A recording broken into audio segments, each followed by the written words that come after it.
परम पूज्य गुरुदेव को प्रणाम करके कक्षा को प्रारंभ करते हैं। गायत्री महामंत्र। ओम भूर्भुवः स्वः तत्सवितुर्वरेण्यं भर्गो देवस्य धीमहि धियो यो नः प्रचोदयात्। सभी साधक बंधुओं को प्रणाम। आज की हमारी कक्षा तपश्चर्या शक्तिवर्धक किस तरह बनती है उसके ऊपर है। जिस तरह से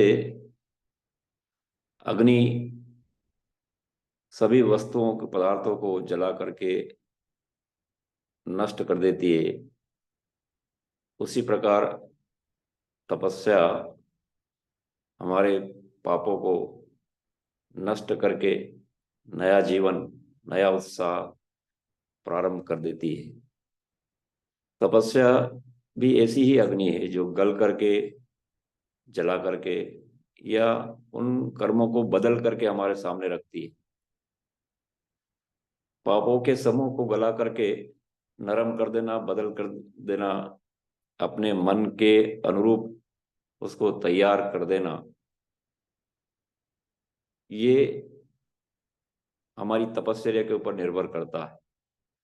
जो हमारे प्रारब्ध हैं वो जो निश्चित परिपक्व हो चुके हैं उनको तो हमको भुगतना ही पड़ता है, किंतु जो तपस्या के अग्नि के कारण कुछ कम हो जाते हैं, कुछ बदल जाते हैं और कुछ नरम हो जाते हैं।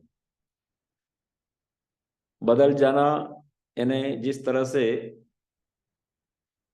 हम अपनी तपस्या को प्रारंभ करते हैं तो देखा गया कि जिस तरह से पाप कर्म का फल जो सहन करना पड़ता है वो थोड़ा खुशी भी देता है। जैसे प्रसव काल में माँ को जो पीड़ा होती है, उस पीड़ा के बाद जो आनंद की अनुभूति होती है कि नए बालक का जन्म होगा हमारे घर, और वो खुशी उसको वो पीड़ा को कम कर देती है। या कोई धार्मिक कार्य हम करते हैं तो उसमें जो कष्ट आता है, या कोई सामाजिक कार्य हम करते हैं तो उसमें जो हमको परेशानी आती है, कष्ट होता है, उसका एक आनंद होता है कि नहीं, हम अच्छे काम के लिए कर रहे हैं। तो वो हो गया हमारे कर्म को बदलना। दूसरा, गलना ने जिस तरह से हम अपने कर्म को करते हैं तो वो कर्म, जिस तरह से मान लीजिए कि हमको कोई बड़ी पीड़ा आने वाली है और वो मौत 2 महीने, 3 महीने, 4 महीने तक हमको कष्ट देने वाली है, वो पीड़ा धीरे धीरे सप्ताह भर में या छोटी सी पीड़ा के रूप में, केवल पेट दर्द के रूप में, या छोटे से कहीं ठोकर लगने के रूप में वो पीड़ा अगर निकल जाती है तो उसको कहते हैं गलना, ये धीरे धीरे कम होना। फिर एक होती है जल करके भस्म होना। ये कुछ ऐसी हमारे कर्मफल होते हैं जो हमको जाने अनजाने में हमसे हो तो जाते हैं, लेकिन इन पीड़ाओं को तप की वजह से, साधना की वजह से धीरे धीरे ये संकल्प शक्ति के द्वारा और प्रायश्चित के द्वारा, दोनों, अगर हमारी संकल्प शक्ति है कि ये जो गलती हुई है उसको दोबारा से हम नहीं दोहराएंगे, एक। दूसरा, उसी को प्रायश्चित कि भाई ये अब हो गई, अब इसको बिल्कुल दोबारा हम नहीं करेंगे, और संकल्प शक्ति के साथ में अगर हम तप करते हैं, साधना करते हैं, अपने आप को तपाते हैं, तो निश्चित तौर से वो ऐसी साधना है जल करके भस्म हो जाती है। ठीक इसी तरह जिस तरह से करत करत अभ्यास जड़मति हो तो सुजान, रसरी आवत जावत सिल पर हो तो निशान, यानी जिस तरह से किसी भी चीज को बार बार रगड़ने से, घिसने से जो अग्नि पैदा होती है, जिस तरह से रस्सी को बार बार घिसने से सिल पर निशान हो जाते हैं, ठीक इसी तरह हमारे जो पाप कर्म है वो धीरे धीरे समाप्त होने लगते हैं। ने तपश्चर्या की वजह से, तपवाने की वजह से जिस तरह से पाप नष्ट होते हैं, क्षमा करें, तप की वजह से, घिसने की वजह से, रगड़ने की वजह से जिस तरह से अग्नि पैदा होती है, ठीक इसी तरह से आत्मशक्ति, आत्मबल, तपोबल ये बढ़ने लगता है। जिस तरीके से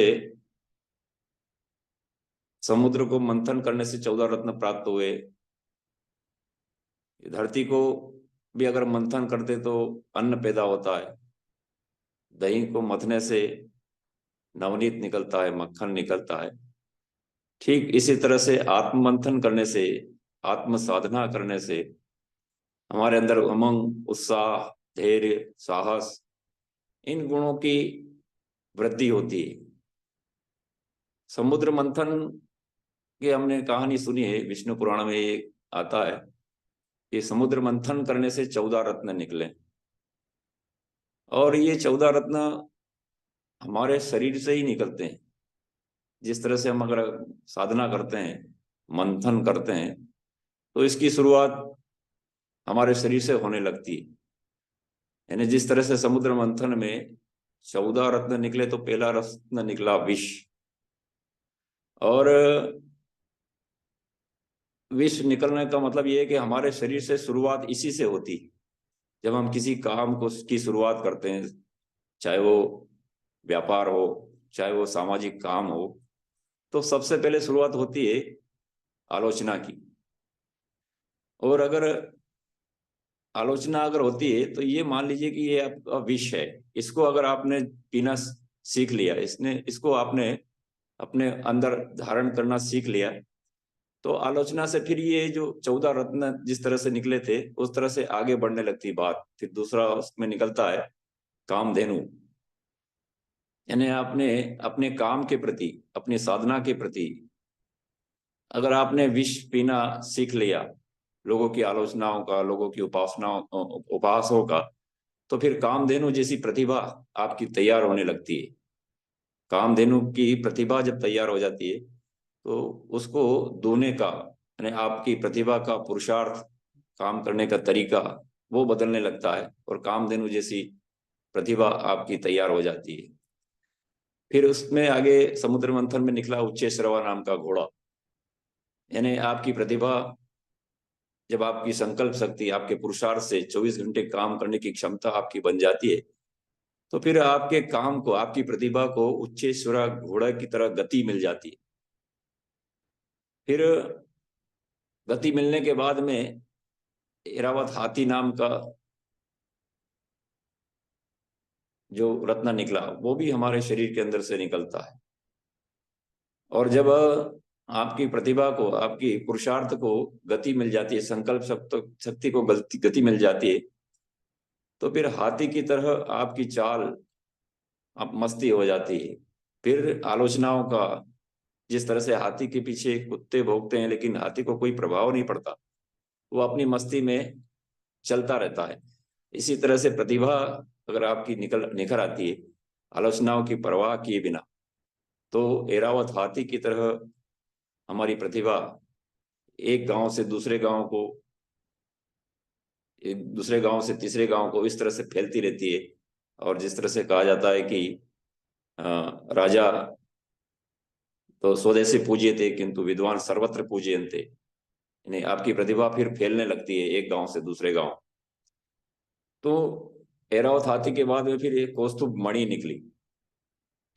कौस्तुभ मणि का मतलब होता है कि फिर समाज में आपकी पूजा होने लगती है, आप सम्मान पाने लगते हैं उस मणि के तरफ। जिस तरह से भगवान विष्णु के मुकुट में वो मणि सुशोभित होती है, ठीक इसी तरह से हमारी प्रतिभा का सम्मान होने लगता है। हम सभी को सम्मान रूप से देखने लगते हैं। कौस्तुभ मणि के बाद में निकलता है कल्पवृक्ष। यानी उस प्रतिभा का, जो हमारे अंदर प्रतिभा जागृत हुई है, जिसकी वजह से हमें सम्मान मिला, उसको हम कल्पवृक्ष की तरह हम, हमारी संकल्प शक्ति पूरे होने लगती है, हमारी इच्छाएं पूरी होने लगती है। और जब वो पूरी हो जाती है तो उसके बाद से शुरू होता है बदलाव। फिर निकलती है अप्सरा, वासना, इच्छाएं। वो इच्छाएं जिसके ऊपर अगर हमने पार पा लिया तो फिर लक्ष्मी आती है। और अटूट लक्ष्मी जब आने लगती है तो फिर वारुणी निकलती है, शराब, यानी अहंकार बढ़ने लगता है, मदमस्त होने लगता है इस लक्ष्मी के चक्कर में व्यक्ति। वारुणी के बाद में चंद्रमा निकलता है। अगर वाणी इनके ऊपर अगर हमने पार पा लिया तो चंद्रमा की तरह शीतल व्यक्तित्व बनने लगता है। हमने देखा है ऐसे बहुत सारे व्यक्तियों को जिनके पास अटूट संपत्ति है, लेकिन उनका व्यवहार, उनका जीवन जीने का तरीका बिल्कुल शीतल एवं शांत चंद्रमा की तरह होता है। अगर यहाँ तक हम पहुंच पाते हैं, चंद्रमा की शीतलता की तरह हमारे जीवन को, व्यक्तित्व को हम बदल पाते हैं, तो फिर अगला रत्न निकला है पारिजात, जिसकी खुशबू, जिनके फूलों की खुशबू सर्वत्र फैलती रहती है। इसी तरह से हमारे अच्छे कर्मों की खुशबू समाज में फैलने लगती है। और फिर पांचजन्य नामक शंख निकला, जिसका इसका मतलब है कि हमारे कर्मों की उद्घोष, हमारे कर्मों का प्रचार प्रसार सभी दूर होने लगता है कि क्या शानदार व्यक्तित्व है। और फिर धन्वंतरी अमृत लेके निकले। यानी इसका मतलब ये है कि हम अगर लगातार आत्ममंथन करते रहते हैं, हमारी प्रतिभा का दोहन करते रहते हैं, कल्पवृक्ष कामधेनु की तरह दूहने लगते हैं, तो फिर ये सभी धीरे धीरे समाज में इस तरह से होने लगता है कि फिर हमारी सारी इच्छाएं पूरी होने लगती है। तो कहने का मतलब ये है कि जिस तरह से मंथन करने पर ये जो सारी चीजें निकली है, ये हमारे शरीर के अंदर से निकलती है। बस थोड़ा सा धैर्य के साथ, साहस के साथ, हिम्मत के साथ अगर हम शुरुआत करते हैं तो ये जो तपस्याएं हैं, जो अपने आप को तपाने पर, जिस तरह से अगर कोई पहलवानी करता है, पहलवान बनना चाहता है, तो उसको पहले व्यायामशाला में जाकर के पसीना बहाना पड़ेगा। ठीक इसी तरह से व्यक्तित्व को निखारना है, आगे बढ़ना है, तो साधना के साथ अपने आप को तपाना जरूरी होता है। अब इसकी शुरुआत कहाँ से करें? तो शुरुआत में अस्वाद तरफ के रूप में गुरुजी ने कहा है कि अस्वाद व्रत करना चाहिए। अब अस्वाद से मतलब ये है कि जिस तरह से 6 रस होते हैं, उसमें से मीठा और नमकीन, ये हमारे भोजन में आवश्यक है। अगर मीठा नहीं होता है तो भोजन नीरस लगता है, नमक नहीं होता है तो भोजन स्वादहीन लगता है। लेकिन वास्तव में नमक और मीठे का स्वाद नहीं है, ऐसा नहीं है। स्वाद बिना इनके भी उस वस्तु का, उस भोजन का जो हम कर रहे हैं उसका स्वाद तो होता है, लेकिन इन दोनों स्वादों की वजह से हमारी हमारे अभ्यास में आ जाता है कि हम लगातार मीठे और नमकीन खाने की वजह से हमारा जो शरीर है उसका आदी बन जाता है। अब इन दोनों में से किसी एक को अगर हम छोड़ देते हैं, चाहे वो अभ्यास के साथ में शुरुआत धीरे धीरे की जाए, एक दिन के उपवास में, एक दिन के व्रत में अगर हम मीठा या नमकीन, नमक छोड़ देते हैं, तो ये अस्वाद व्रत में गिना जाता है। अस्वाद व्रत का अभ्यास धीरे धीरे बढ़ाया जा सकता है। पहले शुरुआत में एक दिन का उपवास करने का अभ्यास किया जाए, फिर 2 दिन का, फिर 5 दिन का। इस तरह से अगर हम लोग इसका अभ्यास करते हैं तो इससे हमारा तप बढ़ने लगता है, हमारी आत्मिक उन्नति बढ़ने लगती है। अस्वाद व्रत या अस्वाद भोजन करने से तामस, जो वृत्तियां हैं, जो गुण है, तमोगुण है, सतोगुण है, रजोगुण है, इनमें से सतोगुण बनने लगता है। पहले तो अस्वाद भोजन करने की आपकी हमारी इच्छा, जब तक हमारा सतोगुण अधिक नहीं होता तब तक नहीं बनती। अगर आपकी इच्छा, हमारी इच्छा अगर भोजन करने की, सात्विक अस्वाद भोजन करने की नहीं है, इसका मतलब ये है कि या तो राजसिक गुण हमारे शरीर के अंदर ज्यादा है या फिर तामसिक गुण हमारे शरीर के अंदर ज्यादा है। तो उस भोजन को हम, उस भोजन के करने से संतुष्टि नहीं मिलती। तो अगर ये हम लोग इस साधना से जुड़े हैं तो ये तो तय है कि हमारा सभी का सतोगुण बढ़ा हुआ है। तो हम निश्चित तौर से प्रयास कर सकते हैं कि सप्ताह में एक दिन से शुरुआत करेंगे तो निश्चित तौर से इस तप का लाभ मिलेगा, आत्मबल बढ़ेगा। और व्रत उपवास करने से आकाश तत्व की वृद्धि होगी, जो हमारे आत्मबल को बढ़ाने में, तपोबल को बढ़ाने में सहायक होगा। इसके बाद दूसरा आता है तितिक्षा तप, यानी कुछ त्याग करने की हमारी जो अभ्यास है हमारा, उसकी शुरुआत हो। थोड़ा थोड़ा ही सही, लेकिन हम कुछ छोड़ें। अब क्या छोड़ें? जो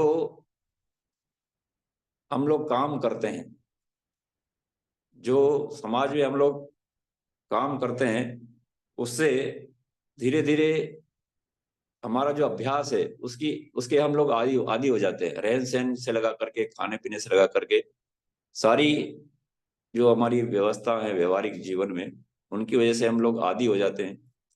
तो तितिक्षा तप में ये है कि थोड़ा सा अभ्यास हो। जिस तरह से ऋतु परिवर्तन होती है, तो जैसे सर्दी बढ़ती है तो एकदम से पूरे सर्दी से बचने के लिए बहुत ज्यादा कपड़े ओढ़ लेना, ये सर्दी से बचने का अभ्यास करने के लिए गर्म तापना, अलाव तापना, इससे अगर धीरे धीरे थोड़ा थोड़ा बचा जाए तो हमारे शरीर की इम्यूनिटी बढ़ती है।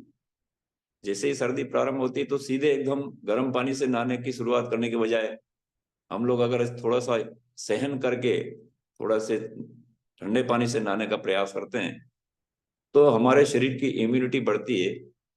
इसके अभ्यास से तितिक्षा तप सध जाता है। फिर अगला है कर्षण तप।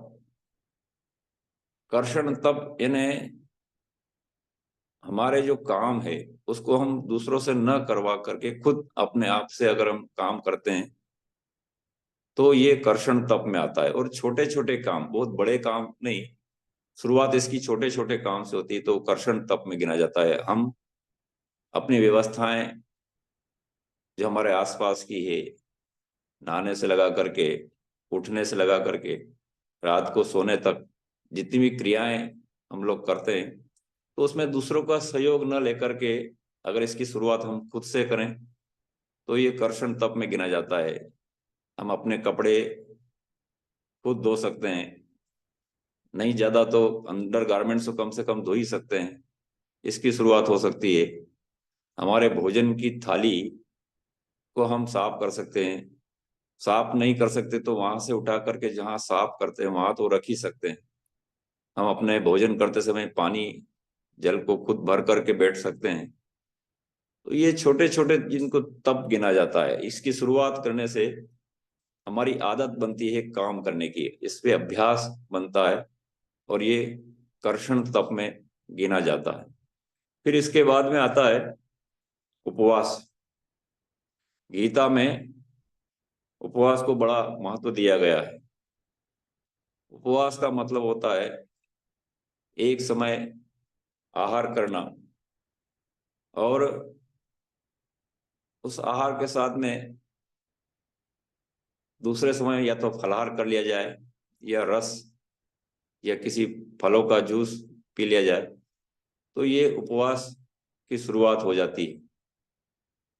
उपवास करने से हमारे शरीर में आकाश तत्व की वृद्धि होती है। और जब भी उपवास करते हैं तो जल की मात्रा बढ़ाना चाहिए। अगर हम उपवास करते हैं अन्न ग्रहण नहीं करते और जल भी नहीं पीते हैं तो हमारे शरीर के अंदर आते सूखने लगती है और फिर कब्ज जैसी भयानक बीमारियां धीरे धीरे शुरू हो जाती है। तो जिस दिन उपवास हो, अधिक से अधिक अगर हम जल पीने का अभ्यास में रखेंगे तो निश्चित तौर से इसका लाभ मिलता है। तो उपवास से हमारे शरीर की शुद्धि ही नहीं, आकाश तत्व बढ़ेगा और आत्मबल और तपोबल बढ़ने में ये सहायक होगा। फिर इससे अगला है गव्य तप, यानी गाय के जो उत्पाद है, गौमूत्र, दूध, दही, छाछ, घी, इन तत्वों पर, इन पांचों चीजों पर अगर आप अभ्यास करते हैं व्रत रहने का, उपवास करने का, तो इससे लाभ मिलता है। इसका अभ्यास मैंने तो नहीं किया, लेकिन हमारे वरिष्ठ साधक है श्री नितिन भाई साहब, उन्होंने किया है। किसी भी साधक को अगर कोई करता है और समस्या आती है तो भाई साहब से संपर्क कर सकते हैं। गव्य तप में आप छाछ पी करके भी उपवास कर सकते हैं, दूध पी करके भी उपवास कर सकते हैं। ये बार बार पिया जा सकता है, केवल एक ही बार लिया ऐसा नहीं है। आवश्यकता लगे तो बार बार पी करके, ये शुरुआत इसकी धीरे धीरे की जाती है और लगातार अगर 3 मास तक अगर ये किया जाता है तो निश्चित तौर से गव्य कल्प का लाभ मिलता है, ऐसा शास्त्रों में लिखा है।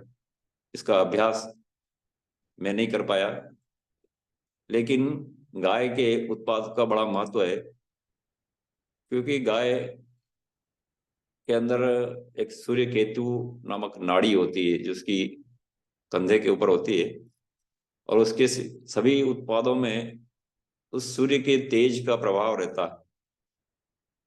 और गाय को ऐसा होता है कि उसको कुछ भी खिला दो, लेकिन जो सात्विक गुण है, जो सतोगुण है, वही गुण उसके दूध के अंदर आते हैं।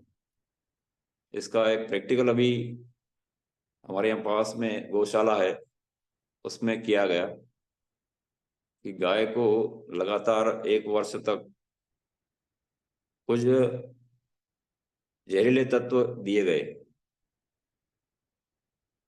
खाने में, और लगातार 1 साल पर देने के बाद में उसके गले में एक छोटी सी गठान बन गई। और उस गठान को जब निकाला गया और जब उसको रिसर्च के लिए भेजा गया तो पता चला कि जो जहर हम लोग साल भर से उसको दे रहे थे थोड़ा थोड़ा, वह जहर गले में ही रुक गया। इसका मतलब ये है कि गाय जो भी खाती है उसके अंदर जो पॉइजन अगर कहीं होता है तो वो अंदर नहीं पहुंचता।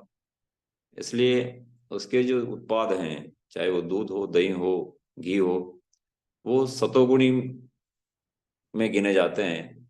उसके अंदर कोई विषैले तत्व नहीं प्रवेश कर पाते हैं, ऐसी विशेषता गाय की। तो गाय के उत्पाद पर भी आप रह करके इसको उपवास कर सकते हैं। अगर 3 मास तक लगातार करते हैं तो ये गव्य कल्प में आता है।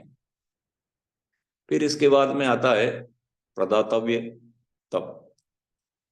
प्रदातव्य तप का मतलब होता है कि हम जो अर्जन करते हैं धन का, उस धन का समाज में उपयोग होना चाहिए। हम जितना कमाते हैं उसका कुछ अंश समाज में लगे, तो ये प्रदातव्य तप में आता है।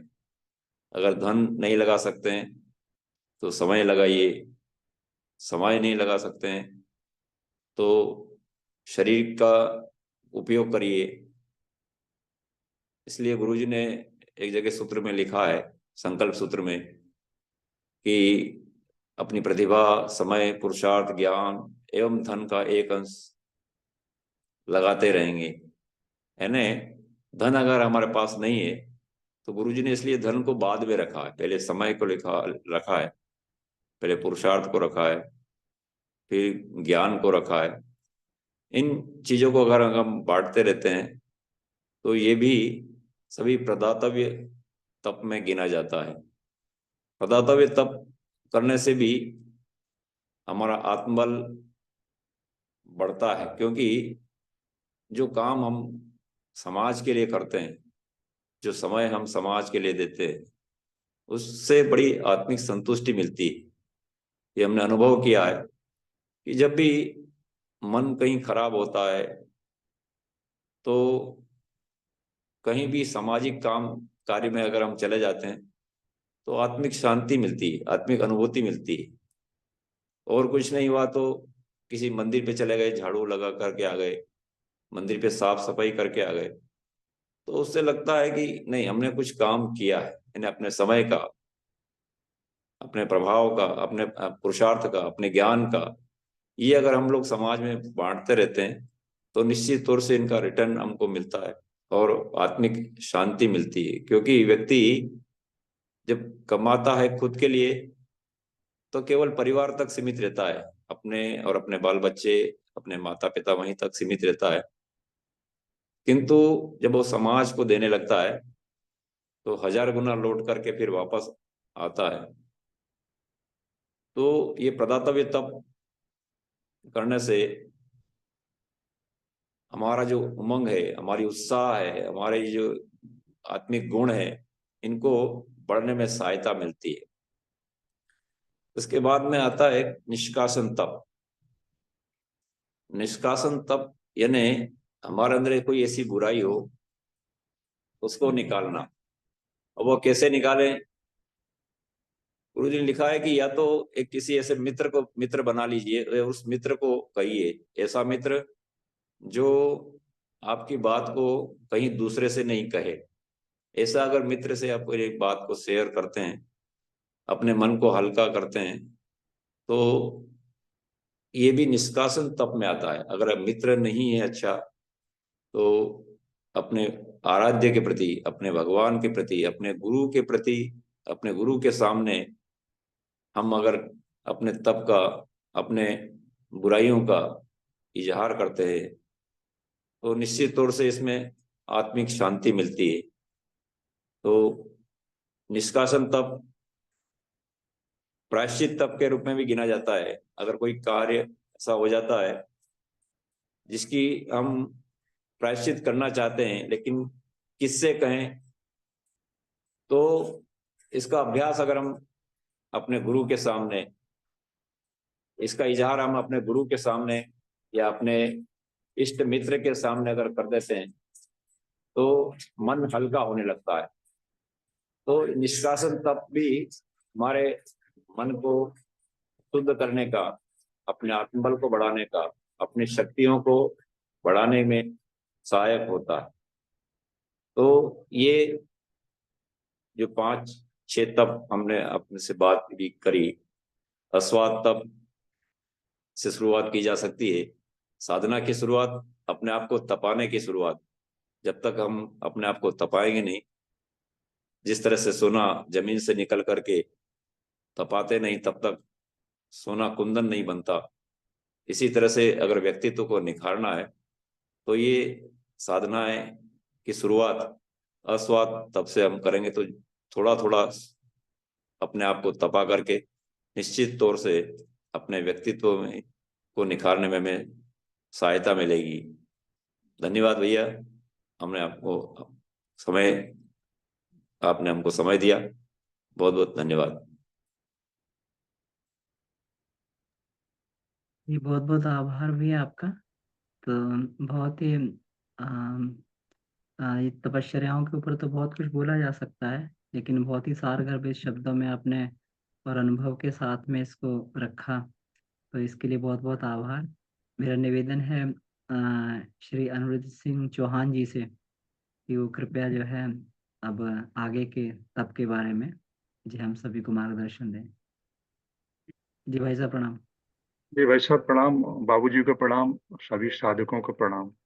तो अभी पुरुषोत्तम भाई साहब ने जहाँ तक तप की बात की है, तपश्चर्या के अंतर्गत, जो कि अन्नमय कोश की साधना के अंतर्गत आता है, तो आगे के तपों के बारे में हम बताना चाहेंगे। साधना तप के बाद जो है आगे आता है जो ब्रह्मचर्य तप। तो जीवन रक्षा के लिए जो है ब्रह्मचर्य बहुत आवश्यक है। तो उसमें बताया गया है कि वीर रक्षा और मैथुन से बचना, काम विकार पर काबू रखना ब्रह्मचर्य व्रत में आता है। मानसिक काम सेवन शारीरिक काम सेवन की भांति हानिकारक होता है। तो कहते हैं कि मन में जो विचार उत्पन्न होता है वही क्रिया में परिवर्तित होता है। तो हम जैसे विचार रखते हैं वो वैसे ही हमारी शारीरिक स्थिति बनती है। तो महात्मा गांधी भी कहा करते थे कि जो है कोई भी कर्म जब हम मन में मन के अंतर्गत आता है और क्रिया में परिवर्तित होता है तो वो भी उतना ही महत्व रखता है। तो अपने जो है विचारों को शुद्ध रखते हुए हम अपने मानसिक विचारों को शुद्ध रखते हुए अपने कर्मों पर निश्चित रूप से अधिकार पा सकते हैं। तो मन को काम कीड़ा की ओर न जाने से सबसे अच्छा उपाय उससे क्या है कि उच्च आध्यात्मिक और नैतिक विचारों में लगाए रखें अगर हम। बिना इसके ब्रह्मचर्य की रक्षा हो ही नहीं सकती। मन को ब्रह्म में सत तत्व में लगाए रहने से आत्मोन्नति भी होती है और धर्म साधन भी आगे होते हैं और वीर की रक्षा भी होती है। इस प्रकार एक ही उपाय से 3 लाभ कराने वाला यह तप गायत्री साधना करने वालों के लिए सब प्रकार से अति उत्तम माना गया है। तो इसके बाद आता है चंद्रायण तप, जो हमारे बहुत से साधक लोग कर भी रहे होंगे। चंद्रायण तप के बारे में जानकारी भी है कि यह तप जो है पूर्णमासी से प्रारंभ किया जाता है और पूर्णमासी को अपनी जितनी पूर्ण खुराक हो उसका 16वां भाग प्रतिदिन कम करते रहना चाहिए। और जैसे अपना पूर्ण आहार 1 किलो है, तो उसमें से प्रतिदिन जो है हम करीब 90 ग्राम जो है वो कम करते रहें। उस अगर एक शेर को हम लेते हैं, एक टाँग जैसे बोलते हैं, तो उसको कम करते रहना चाहिए। और कृष्ण पक्ष में जब चंद्रमा जैसे एक-एक कला नित्य घटता है, वैसे ही एक-एक जो है सूर्यास्त नित्य कम करते रहना चाहिए। अमावस्या और पड़वा को जो है चंद्रमा बिल्कुल जब दिखाई नहीं पड़ता है, उन 2 दिनों में बिल्कुल भी आहार नहीं लेना चाहिए। और फिर आता है शुक्ल पक्ष। तो शुक्ल पक्ष की दौज को जो है चंद्रमा एक कला निकलता है और धीरे-धीरे बढ़ता है। वैसे ही हम एक-एक अंश जिस तरीके से हमने कम किया था, उसको आगे बढ़ाते जाते हैं और पूर्णमासी तक हम पूर्ण आहार पर पहुँच जाते हैं। तो इस 1 माह में जो आहार-विहार का संयम, स्वाध्याय और सत्संग में जो हमने योगदान दिया है, प्रवृत्ति सात्विक जीवनचर्या जो अपनाई है, वो तो उसमें हम गायत्री साधना में बहुत आगे बढ़ जाते हैं। ये बहुत सारे साधकों का अपना निजी अनुभव भी है, हमारा भी अनुभव इस तरीके से है कि अर्धचंद्रायण व्रत भी हम लोग कर सकते हैं, जो कि 15 दिन का होता है। जो नए साधक हैं, उसको अर्धचंद्रायण व्रत से हम शुरू कर सकते हैं। उसमें भोजन का 8वां भाग 8 दिन कम करना और 8 दिन बढ़ाना होता है। आरंभ में अर्धचंद्रायण ही करना चाहिए। जो नए साधक हैं, उनको अर्धचंद्रायण ही करना चाहिए। जब एक बार सफलता मिल जाए, तो पूर्ण चंद्रायण के लिए कदम बढ़ाना चाहिए। तो पंचकोशी साधना में जो है, इसका बहुत ही महत्व है और खासकर अन्नमय कोश। और जैसा कि बताया गया है, अन्न जो है उससे ही पूरा शरीर बना हुआ है और ये इसमें पृथ्वी प्रधान है अन्नमय कोश में। और पृथ्वी से ही सभी चीज़ें उत्पन्न हुई हैं, सभी रस, सभी तरकारियाँ, जो भी चीज़ें पृथ्वी से उत्पन्न हुई हैं। और जीवन के अंत काल में जो है हम पृथ्वी में ही समाहित हो जाते हैं। तो जो हमारा ये स्थूल शरीर दिखाई देता है, जो अन्नमय कोश का जो आवरण है, तो ये हम अन्न से ही तरीके से सही तरीके से लेके इसको शुद्ध कर सकते हैं। और हम अन्नमय कोश एक्चुअली हम बत समझा जाए तो ये अन्नमय कोश जो शरीर स्थूल शरीर है, अन्नमय कोश नहीं है। क्योंकि स हमारे इस पृथ्वी से जाने के बाद भी पृथ्वी में धूल में मिलने के बाद भी अन्नमय कोश जो है वो बना रहता है और अपने ऊपर पूरे जीवन के संस्कार जो भी हैं वो लेके आगे बढ़ जाता है। और सभी जानते हैं कि जो है ये आत्मा का जो है प्रथम मुख पंचकोश कहा जाए, जो अन्नमय कोश कहा जाता है। तो अपने पूरे संस्कारों को लेके आगे बढ़ जाता है और जीवन की जब अगली उत्पन्न जो भारतीय धर्म कहता है और कि हमारी जो है कभी मृत्यु नहीं होती, हम अमर हैं। तो अमर इसी रूप में है कि जो है हमें पुनर्जन्म मिलता है और यह हम मोक्ष की ओर आगे बढ़ जाते हैं, जो भी है। लेकिन भारत जो सामान्य साधक हैं तो उनको इस समझ में यही आता है कि हम जो है पुनर्जन्म की स्थिति में जब पहुंचते हैं तो वो पूरा जो जीवन के संस्कार हैं जो हमारे अन्नमय कोश में हैं वो हम लेके आगे बढ़ते हैं। उसमें ही सब कुछ वो अनुभव भी उसी तरीके के करता है। जब जीव उत्पन्न होता है, जीवन में आगे बढ़ता है, बच्चा बड़ा होता है, तो अन्नमय कोश की स्थिति के अनुसार ही उसका जीवन होता है। मोटा पतला होना, उसके विचारों का होना, चरित्र चारित्र किस तरीके का होगा, बहुत सारी चीजें जो हैं अन्नमय कोश पे ही निर्भर करती हैं कि उसका व्यक्तित्व आगे किस तरीके से आगे बढ़ेगा। तो हमें ये निश्चित रूप से हमें सोच लेना चाहिए कि हम अपने शरीर को, अपने अन्नमय कोश को जो है किस तरीके शुद्ध करें, जिसमें कि तपश्चर्या के अंतर्गत जो ये साधना चांद्रायण व्रत की बताई गई है बहुत ही महत्वपूर्ण है और उसको सभी साधकों को जो है निश्चित रूप से धीरे धीरे अपनाना भी चाहिए। आगे के व्रतों में हम बताना चाहेंगे मौन व्रत। मौन व्रत सभी के अपने फिर अनुभव होंगे कि जब हम चीजों को ठीक से सुनते हैं, समझते हैं और उनका जब हम विवेक पूर्वक विवेचन करते हैं तो चीजों को हम ठीक से समझ पाते हैं और उनका आगे की दिशा में उनका क्रियान्वयन भी ठीक से कर पाते हैं। तो मौन से शक्तियों का क्षरण रुकता है। हमने देखा है कि जब हम कहीं बातें करते हैं तो बहुत बहुत सारे जो हमारे लोग हैं, बहुत जीवनचर्या में जो लोग हैं वो ध्यान नहीं देते हैं दूसरों की बातों पे, अपनी बात को ही करते रह जाते हैं और वो कहाँ तक दूसरा आदमी उसको लेता है ये उसकी बात है। लेकिन अगर हम उस शक्ति को रोक सकें तो बहुत ही लाभदायक होती है। आत्मा बल का संयम होता है, तो दैवी तत्वों की वृद्धि होती है मौन से और चित्त एकाग्रता भी बढ़ती है, शांति का प्रादुर्भाव होता है। प्रतिदिन हमें करना सप्ताह में अथवा महीने में कोई नियत समय मौन के लिए हमें रख लेना चाहिए। कई दिन भी हम इस तरीके का अ, समय के अनुसार अपने को मौन रख सकते हैं, जो कि एक श्रेष्ठ तप साधना में आता है। क्योंकि वाणी का और मस्तिष्क का सीधा संबंध है। मनुष्य जो भी कुछ सोचता है और विचारता है उसकी अभिव्यक्ति वाणी के माध्यम से ही होती है। तो भावनाएं वाणी के द्वारा ही प्रकट होती हैं और अंतराल उत्कृष्टता निकृष्टता का परिचय भी देती हैं। वासना, तृष्णा, अहंता आदि की ज्वालाएं अंदर ही अंदर धधकती रहती हैं मनुष्य के अंदर और जब जब अवसर पाकर वाणी के माध्यम से बाहर फूट पड़ती हैं अथवा मानसिक शक्तियों को उनकी तरह चाटती और कुतरती रहती हैं।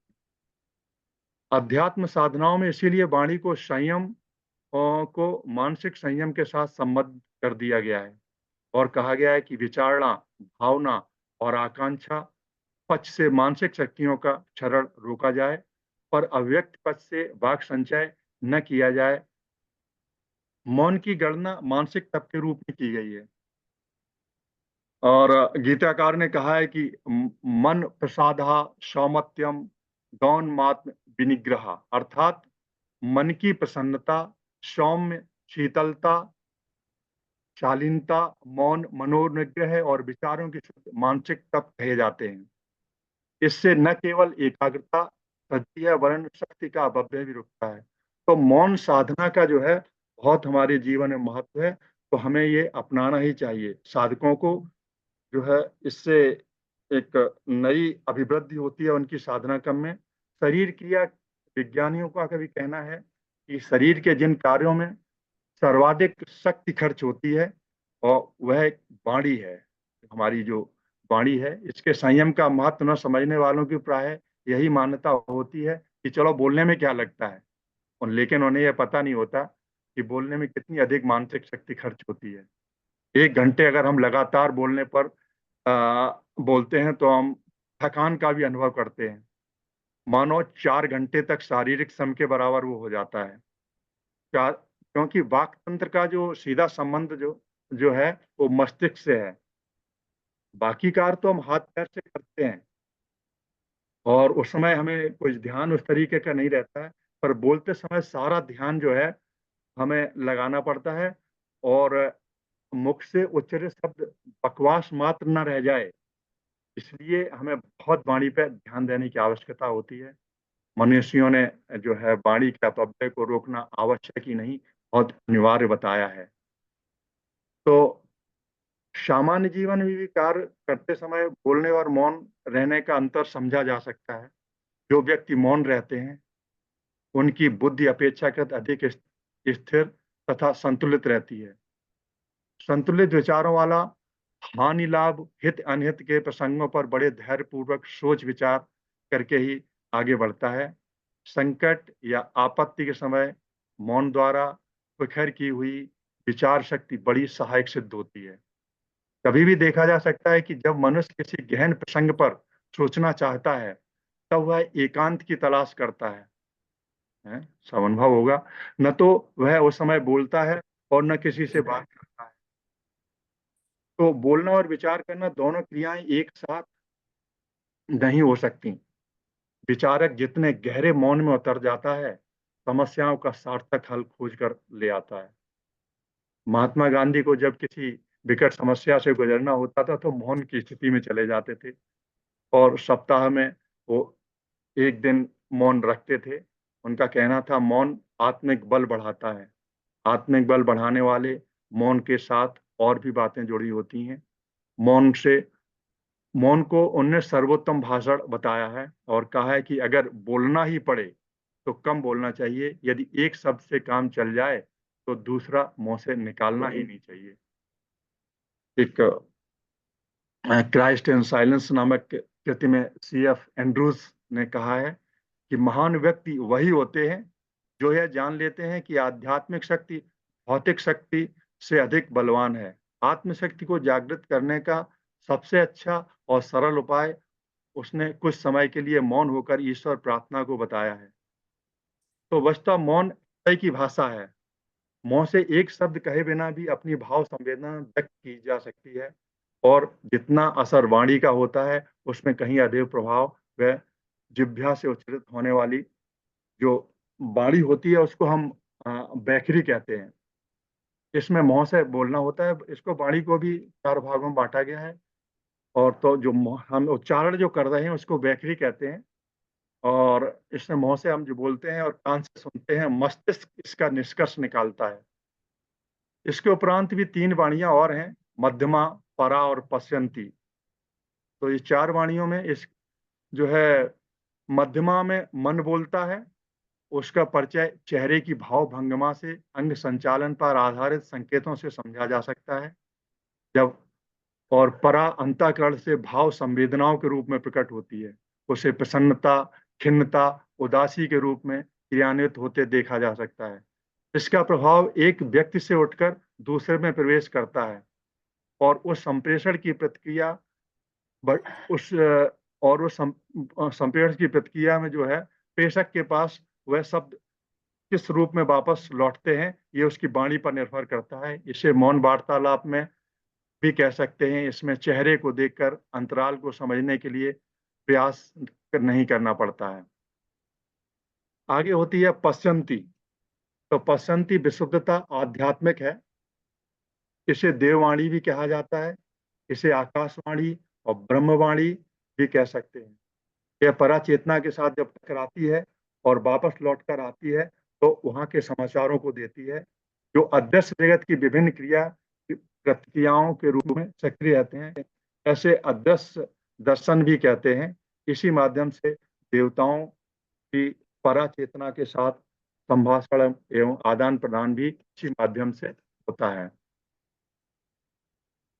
ज्ञानेंद्रियां अपने अपने प्रयोजनों के लिए प्रयुक्त होती हैं। उनमें देखने, सूंघने, सुनने, चखने, स्पर्श की सरसता अनुभव होती है। यह भौतिक रसास्वादन है। पर यदि इन पंच देवों को साधना द्वारा सिद्ध कर लिया जाए, तो वे अतीन्द्रिय क्षमताओं के रूप में विकसित होती हैं। तो जिह्वा तो एक पर दोहरा काम करती है। उससे हम चखने के लिए रसना के रूप में उपयोग करते हैं, और वाणी के रूप में भी उसका उपयोग करते हैं। इसे यदि मौन एवं आस्वाद के आधार पर दोनों रूपों में सिद्ध कर लिया जाए तो अंतरंग और बहिरंग स्तर की दोहरी विभूतियां का रसोत्पादन किया जा सकता है। वाणी जो है हमारी जिह्वा है, जो उससे जो बताया है कि 4 प्रकार की हमारी जो वाणियां उत्पन्न होती हैं, तो उस पे हम 2 कार्य करते हैं। एक तो वाणी हमारी निकलती है, वाणी हम विचार अपने रखते हैं। दूसरा उसके माध्यम से हम रसास्वादन भी करते हैं। तो इस पे अगर नियंत्रण कर लिया जाए, ये मौन के अंतर्गत ही है, इस पे अगर नियंत्रण कर लिया जाए तो जीवन बहुत आगे बढ़ जाता है। और हम जो अन्नमय कोश की जो साधना के अंतर्गत मौन व्रत इसीलिए बहुत ही अपनी उच्च स्थिति में बताया गया है। जिह्वा को और हम किस रूप में उपयोग करते हैं, जैसे पुराने समय में कहते भी थे, आज भी कुछ ऐसे ज्ञानी लोग हैं, तपस्वी हैं, जो कि जिह्वा की दूसरी सिद्धि है श्राप और वरदान देने की क्षमता।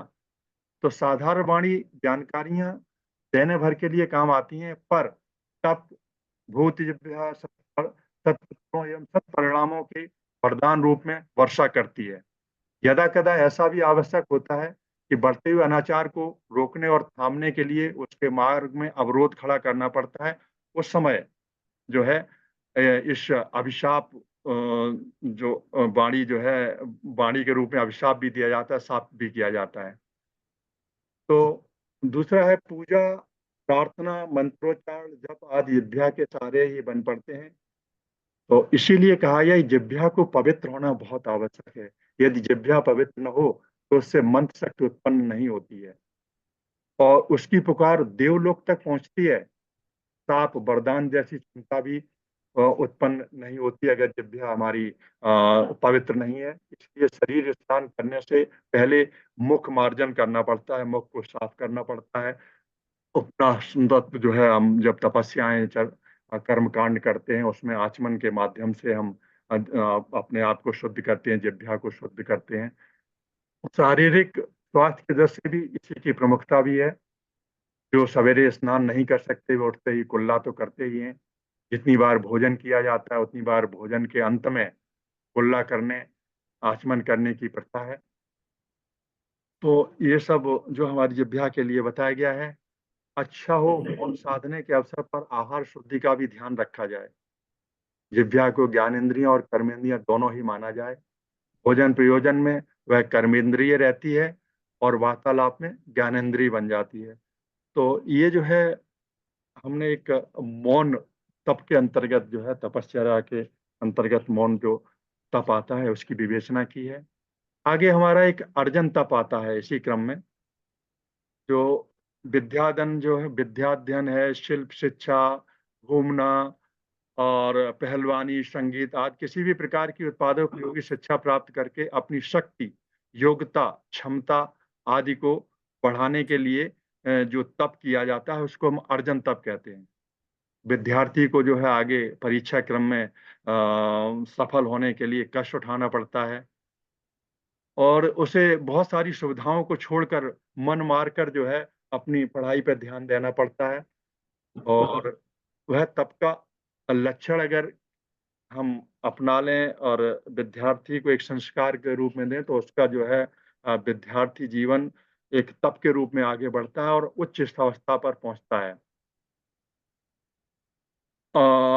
हम कहा गया है कि अर्जुन तप के लिए साल में थोड़ा सा समय तो अवश्य ही इस तपस्या में लगाना चाहिए जिसमें अपनी तपस्याएं बढ़ती चलें और उनके द्वारा अधिक लोक सेवा करना संभव हो सके।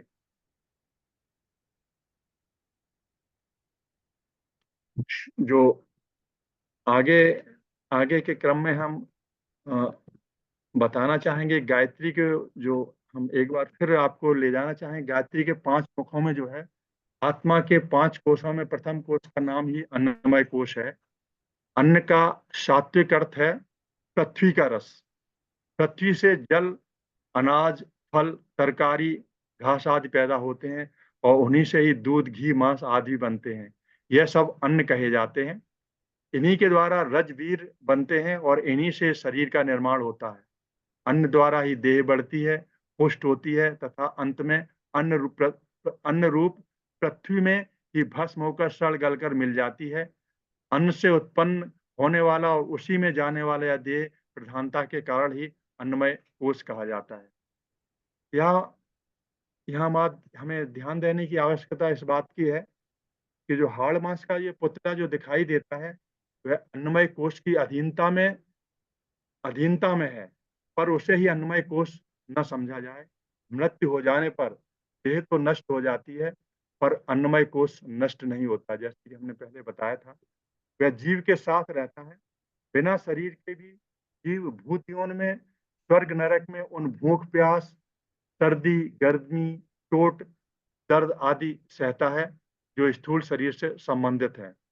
इसी प्रकार उसे इन इंद्रिय भोगों की चाह भी रहती है, जो शरीर द्वारा भोगे जाने संभव हैं। इससे प्रकट है कि अन्नमय कोश और शरीर का संचालक, कारण, उत्पादक, उपभोक्ता आदि तो है, पर उससे पृथक है। इसे सूक्ष्म शरीर भी कहा जा सकता है।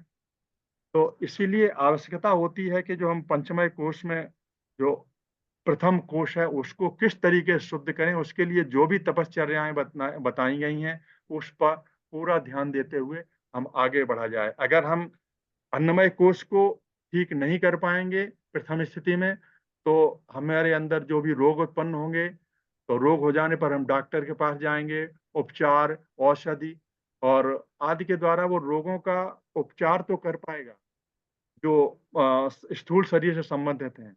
और लेकिन चिकित्सा पद्धति की जो पहुँच है, वो स्थूल शरीर तक है। इसलिए वह केवल उन्हीं रोगों को दूर कर पाते हैं, जो कि हाड़, मांस, त्वचा आदि के विकारों के कारण उत्पन्न होते हैं।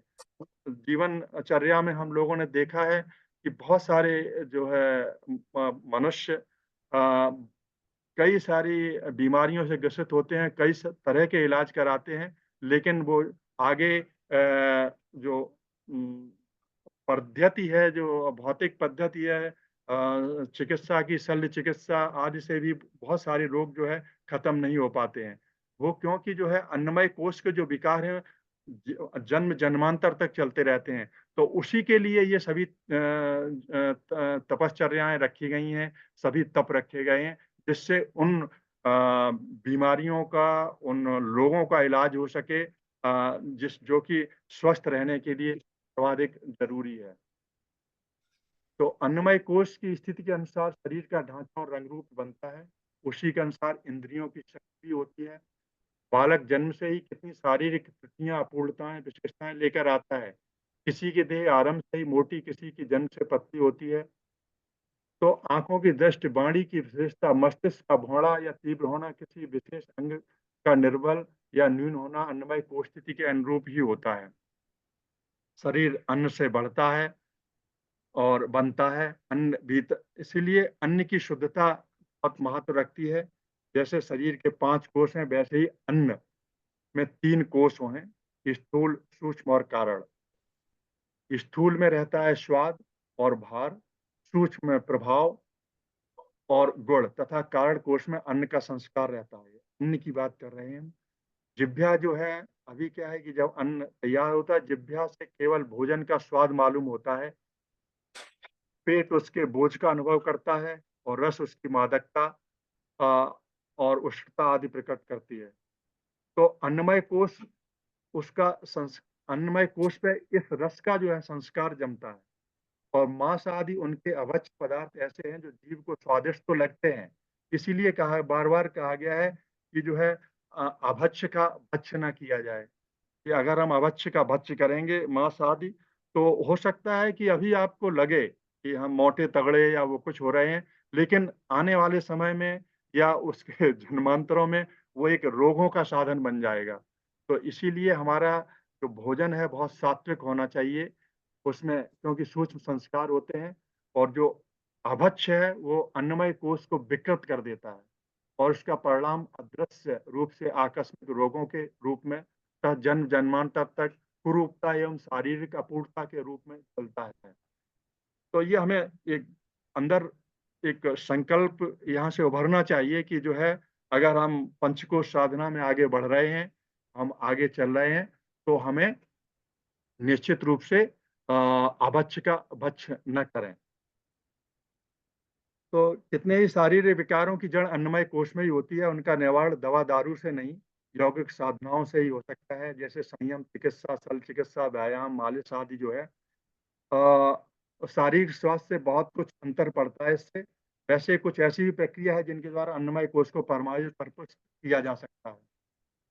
तो जिनके जैसे कि पीछे बताया गया है हमें क्रियाओं के रूप में जिनके शरीर में मलों का भाग संचित हो रहा है, उस रोगी की चिकित्सा आरंभ करने से पहले चिकित्सक लोग जो हैं उसको जुलाब देते हैं, दस्त करवाते हैं, जिससे कि मल वगैरह निकल जाए और उसके बाद ही दवाई वगैरह आगे की प्रक्रिया शुरू होती है। तो इसीलिए जो है तभी औषध भी प्रभावशाली होती है, अदरवाइज़ जो है औषधि का प्रभाव रुक जाता है। मोटे रूप में उपवास का जो है बताया था भाई साहब ने, कि लाभ सभी परिचित हैं और उपवास अपने आप में बहुत शानदार एक व्यवस्था दी हुई है, जिससे शरीर जो है बहुत शुद्ध स्थिति में पहुँचता है। उम, अभी हम आगे के क्रमों में बताना चाहेंगे कि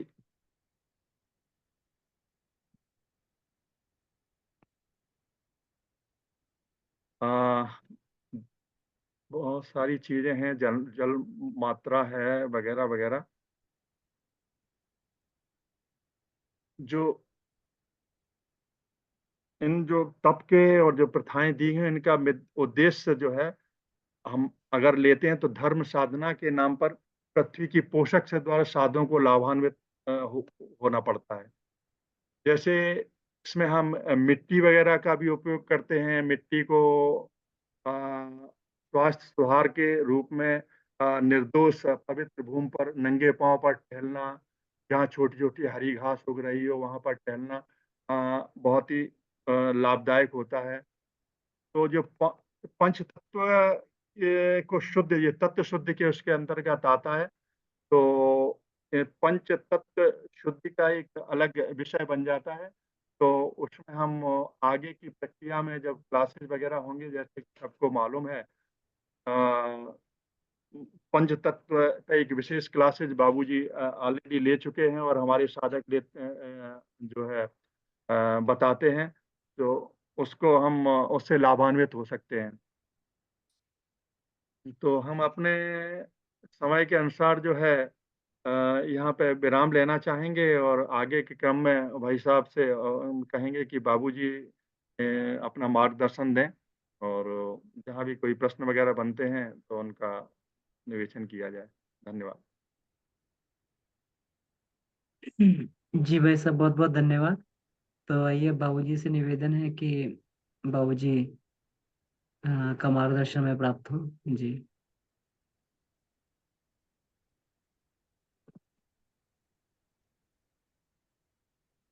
जी बाबूजी, प्रणाम।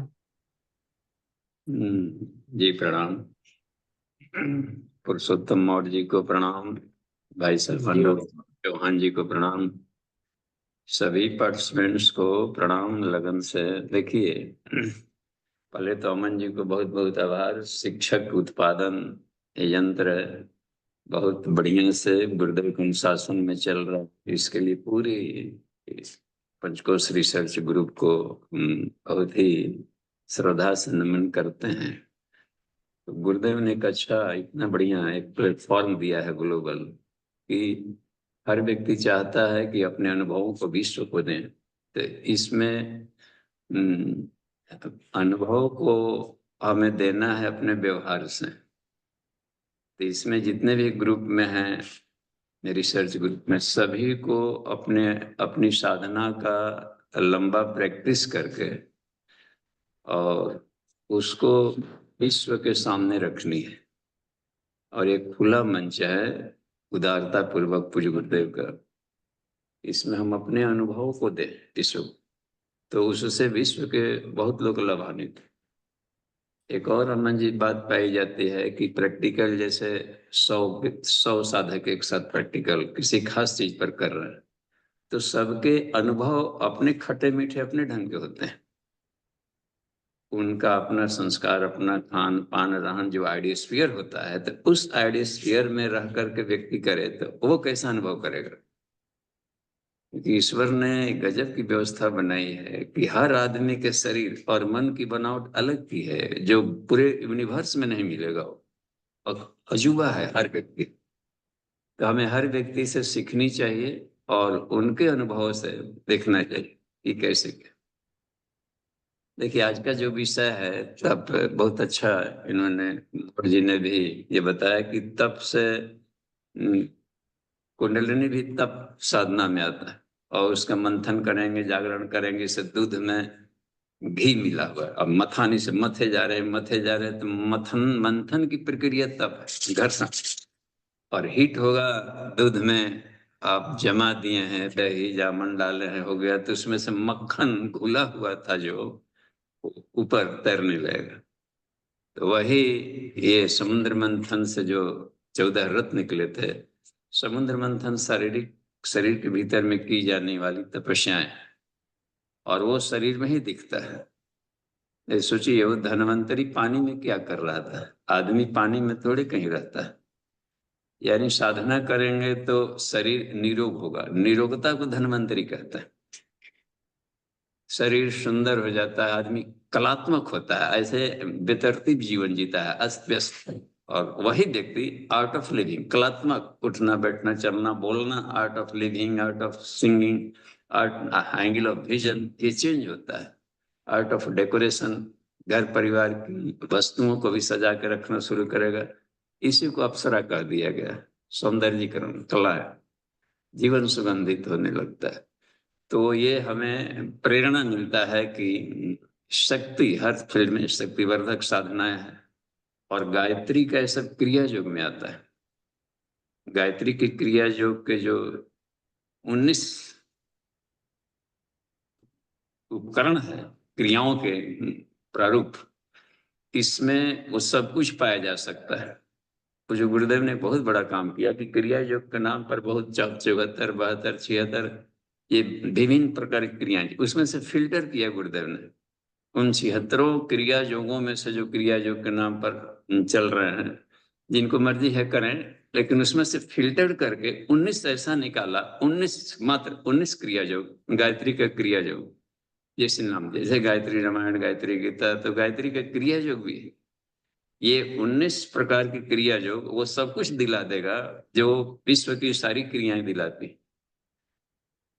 तो ये हमें ये है। तो हम देखेंगे अमन जी की ये प्रश्नोत्तरी कहीं हो तो सीधे उसमें जी आते हैं, प्रश्न सेशन है। जी, हैंड रेज है इसमें, तो मैं एक एक करके अनम्यूट करता हूँ। सृष्टि दीदी। प्रणाम बाबूजी। जी प्रणाम। जैसा कि बाबूजी बोल रहे थे कि मोटा या पतला होना अनमय को मतलब अनमय पे ही डिपेंड करता है, और ये मेरे साथ भी है।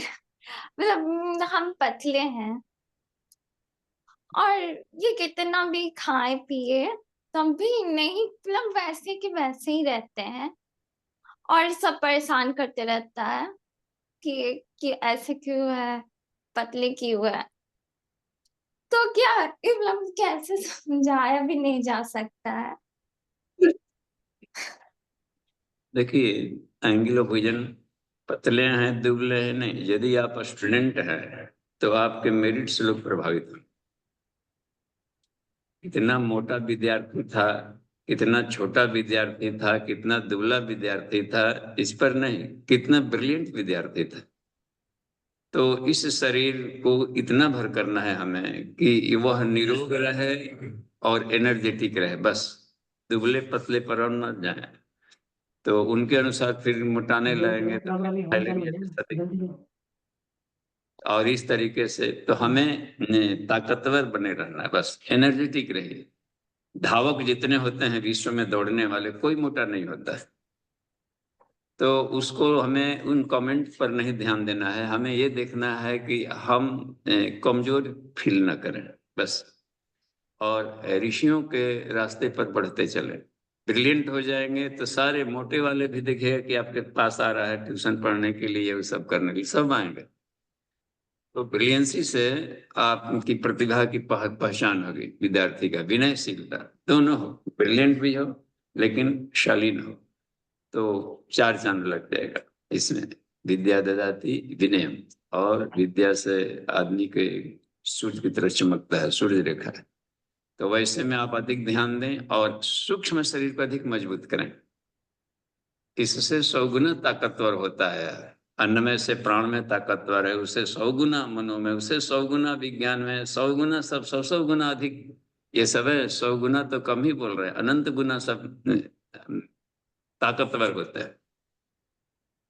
अष्टावक्र को भी लोग कमेंट करते हंसते थे, सारे ब्राह्मणों की सभा कहते थे, जने ब्राह्मणों की सभा है, सब दांत निबर ठहाका लगा रहे थे। एक डांट में सबको पस्त कर दिया कि आप तो जनक बोल रहे थे कि ये सब विद्वान है, लेकिन सब तो चामर बैठे हैं, चमड़े देखने वाले सब है, बॉडी का लुक। तो ये है उनकी मनोभूमि। एक बार में सीटी पीटी आ गई, उससे बड़ी ठहाका जनक तक सब लोगों ने नतमस्तक हो गए। तो हमें अपने आप को, जो गुरुदेव में रहा कि मनोमय कोश से ऊपर बढ़े और जीवन में सफलता मिलती है कि इन्होंने चरित्र चिंतन व्यवहार को कितना संवारा।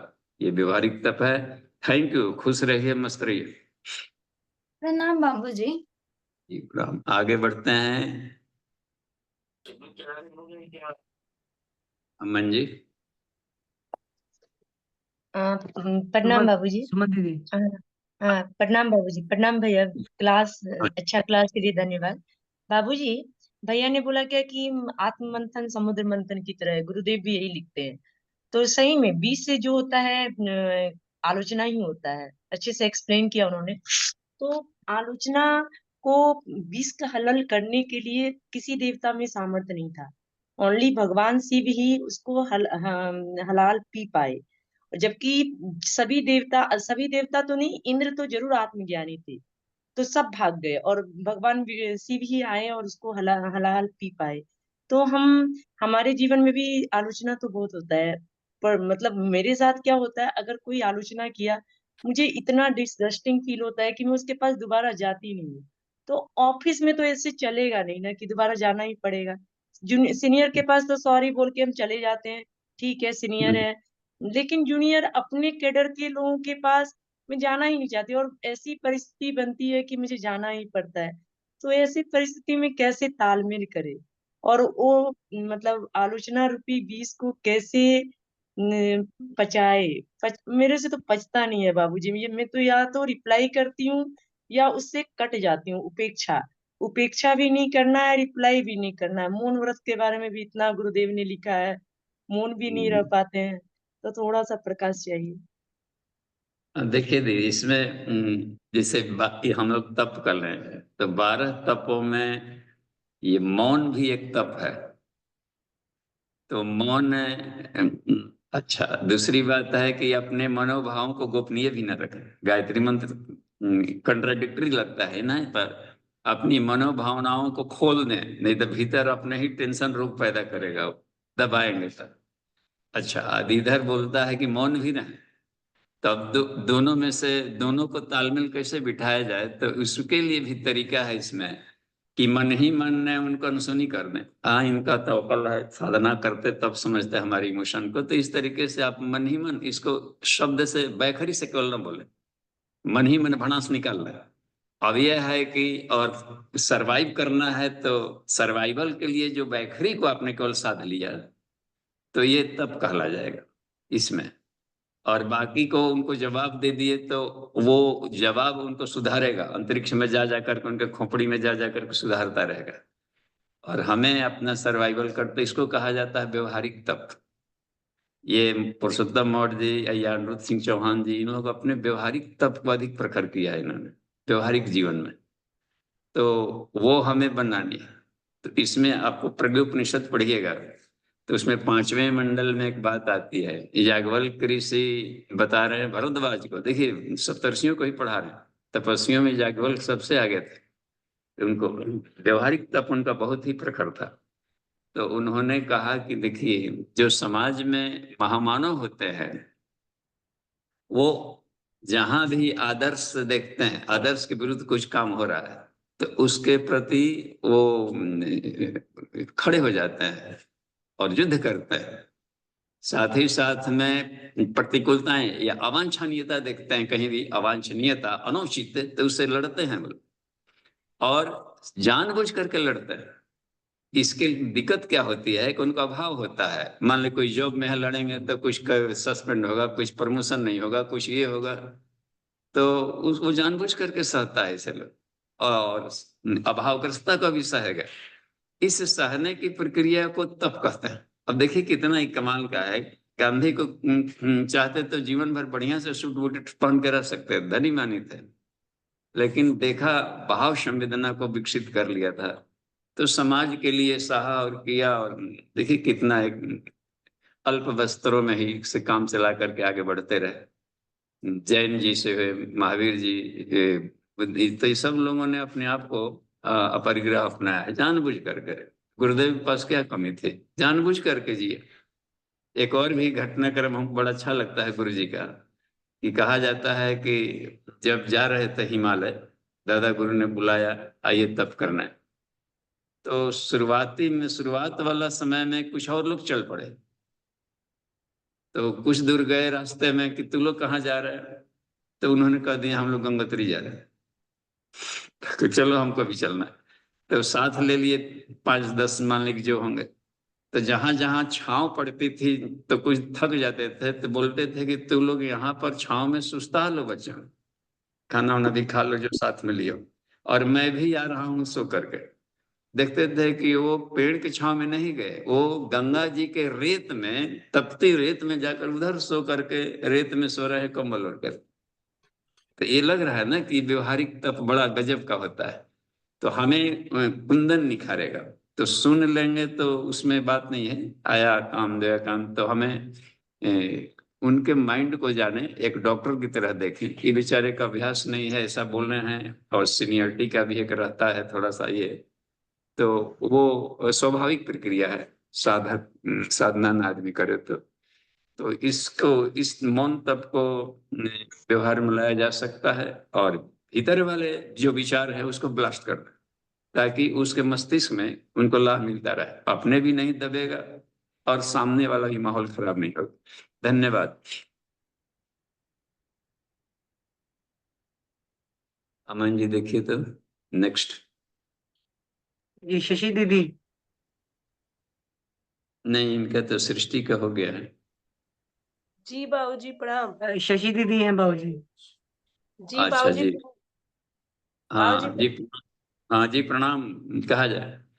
जी बाबूजी ये कह रहे हैं जैसे 12 तप है जो, तो रोज हम उस पे थोड़ा थोड़ा प्रयास कर सकते हैं। हाँ जी। जैसे जो 12 तप गुरुजी ने लिखा है, वो तप जैसे थोड़ा थोड़ा प्रयास रोज में करना चाहिए।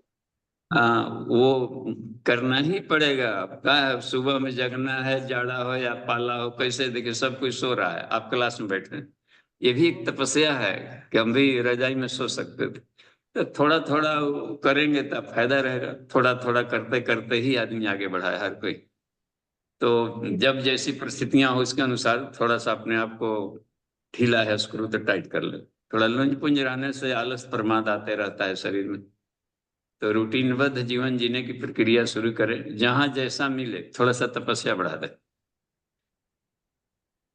जी समाज में भी जी जी बताइए बाबूजी। हाँ, माने यही कि जहां जितने अंशों में विरोध भी करना है तो 100% नहीं बन पाता है, तो 1-2% भी तो हुआ। मृतक भोज है वो आ जाए कि नहीं करो, हम नहीं गए, ठीक है हम आएंगे आपके यहाँ आत्मा की शांति के लिए फूल भी चढ़ाएंगे, लेकिन हम भोजन नहीं करें। तो एक आदमी भोजन न करने से उनका भी नहीं कुछ बिगड़ा, और विरोध भी हो गया, क्यों नहीं करेंगे। तो इसलिए कि अब कोई उतर नहीं आता है तो बोल दीजिए कि इनकी मृतात्मा की शांति के लिए आज हमने तप किया है, तो वो भी कोई काटेगा नहीं। ये आज हमारा फास्टिंग है तो भी कोई नहीं काटेगा। और यदि ये है तो हम लोग ये करते हैं कि गुरु जी ने ऐसा कुछ कहा है कि इसको न्यूनतम ये करें, जहां देखें जितनी मात्रा में, तो कहीं कहीं कहा जाए कहीं नहीं कहा जाए, लेकिन अपने को बचाना जरूरी है। जी जी बाबूजी। बाबूजी जी प्रणाम। धन्यवाद जी प्रणाम। जी बाबूजी प्रणाम। जी प्रणाम। बाबूजी मृतक भोज में जाके सीधा ना कह दे कि हम मृतक भोज का कोई औचित्य नहीं है, ये नहीं करना चाहिए, ऐसे क्यों छुपा कर लेके जाएंगे हमारा व्रत है या हम नहीं कहें वो खाएंगे। यदि ऐसे हम भुज पे लिखते रहेंगे तो ये तो मेरे को लगता नहीं कि ये बहुत ज्यादा इफेक्टिव होगा। हाँ, नहीं, आपका कहना 100% सही है। तो आपके जैसे बहादुर लोगों के लिए नहीं है बात, कायर लोगों के लिए भी तो धरती पर गुंजाइश होना चाहिए थोड़ा थोड़ा। तो इसलिए गुरु जी ने अणुव्रत शब्द का भी प्रयोग किया कि पूरा यदि बहादुर होते एक बार में उखाड़ पखाड़ के रख दे, और नहीं तो ये है तो असहयोग आंदोलन कर दें। असहयोग भी एक आंदोलन माना जाता है। तो अपने अपने स्तर से हर कोई लगेगा तभी बात बन जाएगी। या केवल ही कहे कि सामने खड़ा रहे कि हाँ जी सुशील आपने बहुत अच्छा किया, बहुत भावनात्मक सहयोग भी बहुत बड़ा होता है। तो अगले मोर्चे पर न रहे तो पीछे से सपोर्ट करें। लेकिन इन व्यवस्थाओं को जो कुरीतियां चल रही है, तो हमने भी एक बार में मृतक भोज गांव में एक बार में बंद किया था। एक बार में इलाके के पंडित जी लोगों को भी बुलाए थे, शास्त्रार्थ किए थे कि नहीं शान से हम चुपके से नहीं छोड़ेंगे। एक बार में पूरी सफाई, उसके बाद से गांव में बंद हो गए। पशु बलि एक बार में पूरे के पूरे हम ही खड़े सो गए, काली माई तक काट दो हम ही को बस। ये देवी देवताओं के नाम पर अपराध है, हत्याएं हैं। घर में खाना है खाई अपने ढंग से, हम नहीं मना कर रहे। तो धीरे धीरे जहां पर है तो जिनके भीतर जितना वोल्टेज है उस वोल्टेज के अनुसार अपना प्रभाव डाले समाज में। राजा राम मोहन राय जैसा करना है तो ऐसे करे। तो इसमें इतिहास बनता है लड़ने वालों का ही। ठीक है, धन्यवाद। बाबूजी ये जो आप अभी कह रहे थे कि वो सुबह सुबह जगना भी एक तप है, हम बैठ के क्लास में जगे हुए हैं, तो अब सुबह सुबह तो एक माइंड में बहुत बार आता है, कभी संतुष्टि मिलती है कभी नहीं मिलती, कि ये जो अखबार वाला हॉकर है और भी जो अपने काम कर रहे हैं अपनी दिनचर्या से संबंधित, वो भी जगते हैं क्या? वो तप में थोड़ी काउंट होगा वो? हाँ, अब देखिए उनका तपस्या उनके फील्ड में काम आ जाएगा। जैसे दुकान जाना है, वो करना है, ढेर सारा काम पड़ा है, सामान व्यवस्था है, ग्राहक आने वाला है, तो वो अपने फील्ड वाला तपस्या उनका होगा। आध्यात्मिक में क्षेत्र में जाएंगे। अब जैसे मैत्रायणी उपनिषद है, तो उपनिषद तो आत्मा के अनुसंधान वाला सब होता है। उसमें बताया है कि तपसा प्राप्यते सत्वम, यानी हृदय की शुद्धि को तो तप कहते हैं। वहां से शुरू किया है सीधे। तो अपनी भावनाओं को, भाव संवेदना को शुद्ध किया जाएगा तो विचार भी शुद्ध होता है। दूसरे के प्रति करने से विचार शुद्ध हो जाता है, तो चित्त वृत्तियां शुद्ध हो गई, मन शुद्ध हो गया तो आत्मा मिल जाता है। तो उद्देश्य ये रहता है कि अपने चित्त की कितनी शुद्धि की गई। तो उस हालत में थोड़ा थोड़ा अपना अध्यात्म में करेंगे तो आध्यात्मिक तप कहलाएगा, संसार में करेंगे संसारिक तप कहलाएगा। अब एक आदमी है रास्ता में ट्रेन में जा रहे हों और आपको रिजर्वेशन नहीं मिला, जनरल बगी में घुसना पड़ेगा और उसमें बैठने तक की जगह नहीं। हम तो एक बार हरिद्वार से लखनऊ तक आए, एक पैर पर खड़ा हो गए, दूसरा पैर वहीं पर रखते थे जहां पर कि दूसरा पैर था। इतना ठूसम ठूसा ऊपर नीचे, खिड़का खिड़की सब में। तो वो भी वहां पर के लिए वही तप हो जाएगा। तो हर परिस्थिति में वहां पर ये तपस्या घाटा नहीं करता है, अपने फील्ड में फायदा करेगा। जी जी प्रणाम बाबूजी। जी प्रणाम।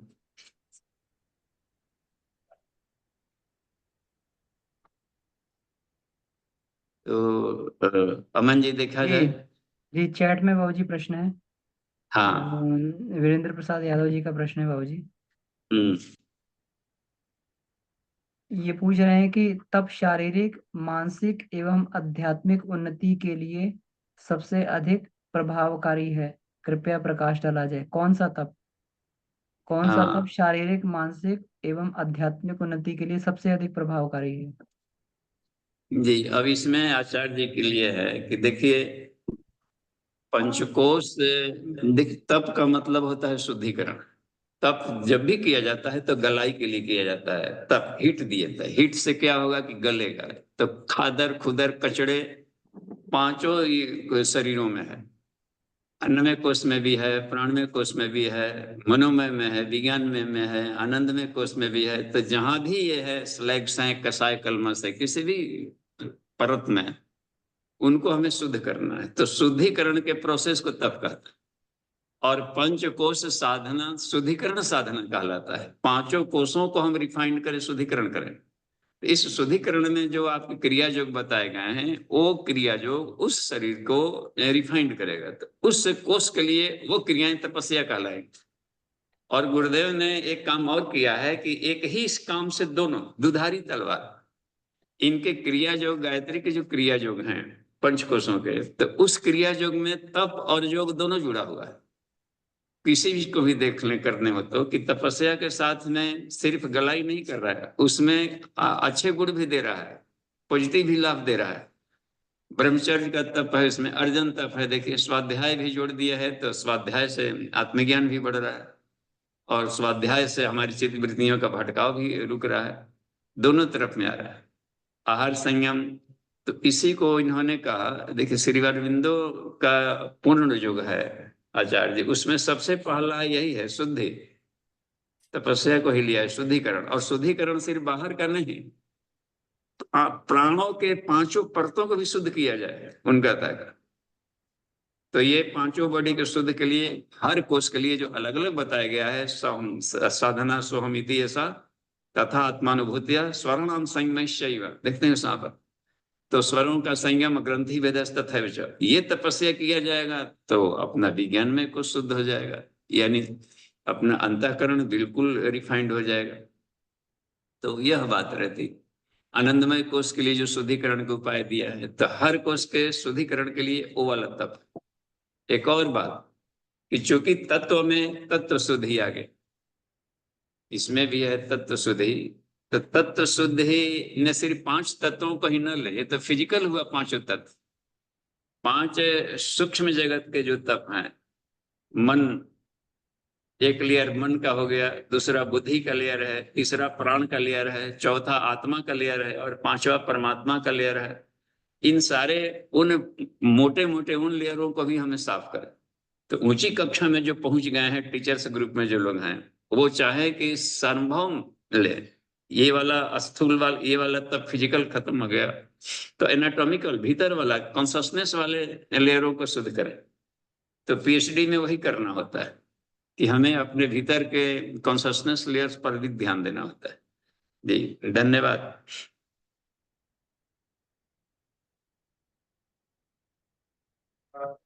जी बाबूजी, इसमें मीना शर्मा दीदी का प्रश्न है। प्रणाम बाबूजी, कई बुजुर्ग स्वयं कहते हैं कि मेरे मरने पर अच्छा भोज कराना, सबको खूब खिलाना पिलाना है, इसमें क्या करना चाहिए? हाँ देखिए, यदि बुजुर्ग है आपके जीवित अवस्था में है और आप है क्रांतिकारी समाज सुधारक, आपके दादाजी आ गए हैं, उनका आप शरीर छोड़ने के लिए खूब खिलाना, तो उनको एक दिन आराम से, जब उनका मूड नॉर्मल हो, तो भोज कहा जाए कि जीवित भी भोज होता है। कि कि दादाजी आप अपने जीवन काल में देख लीजिए कि सारे गांव को खिलाया जाता है, तो उनके जन्मदिन पर खिला दे पूरे गांव को, इलाका को, तो किसी न किसी बात आ जाएगी, तो इलाका को भी आप ही खिलाइए, आप देख करके तृप्त होकर के शरीर छोड़िए। हम अपने पिताजी का जब हुआ तो उनके जीवित अवस्था में हमने कह दिया, बिठाकर आराम से समझाए कि हम मृतक भोज नहीं करने वाले, आप शरीर छोड़ेंगे तो आप अपने जिंदे काल में इलाका भर के खिलाकर सारा धन भले बर्बाद कर दीजिए, बेच दीजिए, हमको नहीं आपत्ति होगा, लेकिन हम नहीं कराने वाले। तो अपना उपाय जिंदे रहते कर ले, तो जीवित श्राद्ध भी होता है। जी जी बाबूजी, इसमें सुरेश जी का आगे प्रश्न है, सुरेश सिंह जी का। बाबूजी प्रणाम, तुलसीदास जैसा अनपढ़ व्यक्ति महाकाव्य जैसा ग्रंथ की रचना कैसे कर देता है, इसके पीछे क्या साइंस है?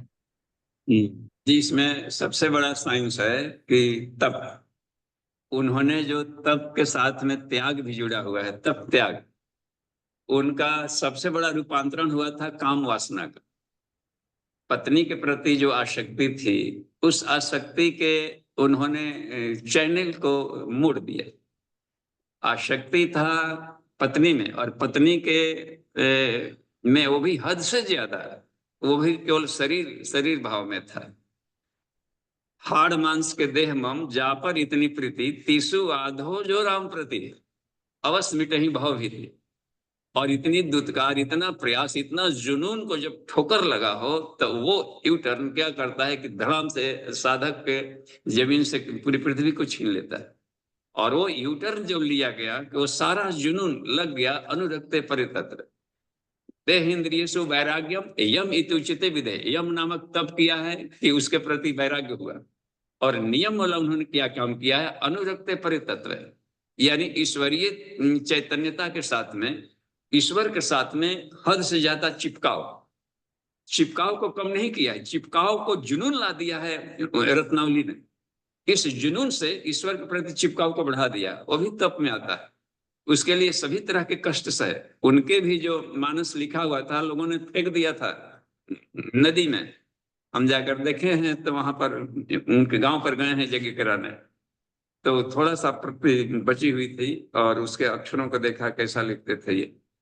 तो ये एक बात बनती है कि सबने तप सहा है, कबीर ने सहा है, सब लोगों ने, उनको तो हाथ में बांध करके बेड़िया वड़िया सब भी फेंक दिया था, लेकिन ईश्वर के प्रति जो चिपकाव था वो पाल लिया।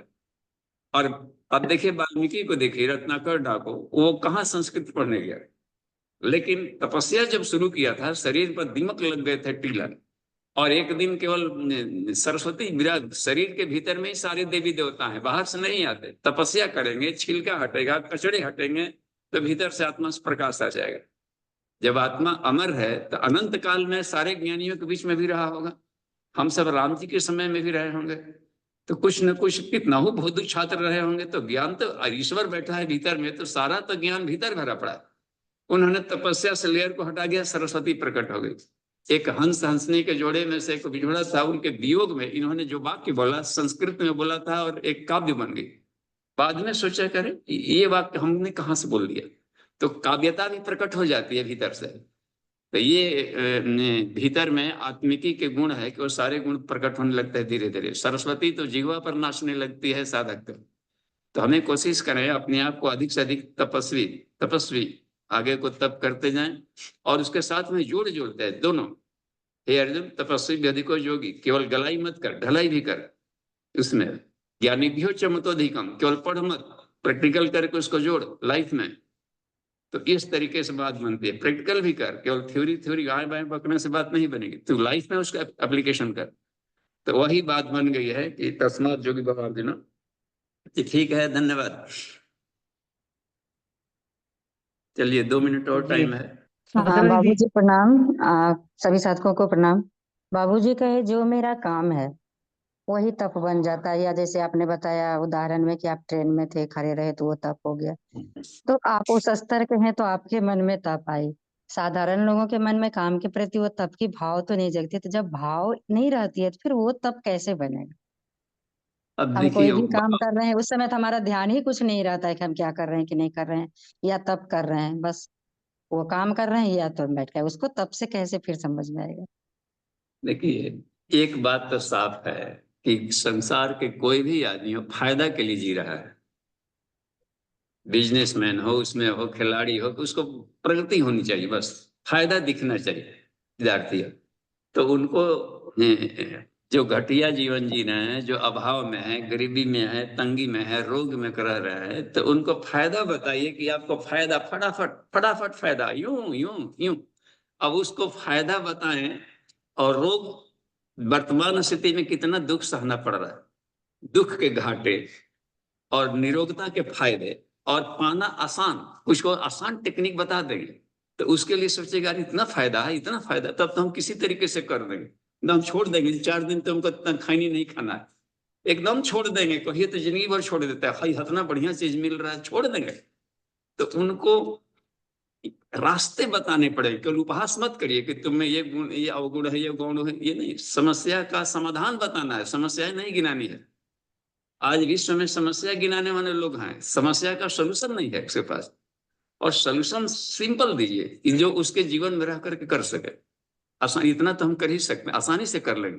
तो ये तरीका होता है। जी दीदी ठीक है, धन्यवाद, समय हो गया है। अमन जी। धन्यवाद बाबू। जी सभी को बहुत बहुत आभार। तो आइए इसी के साथ आज की कक्षा को यहीं पर समाप्त करते हैं। ओम शांति शांति शांति। समाप्त। सभी को प्रणाम। धन्यवाद।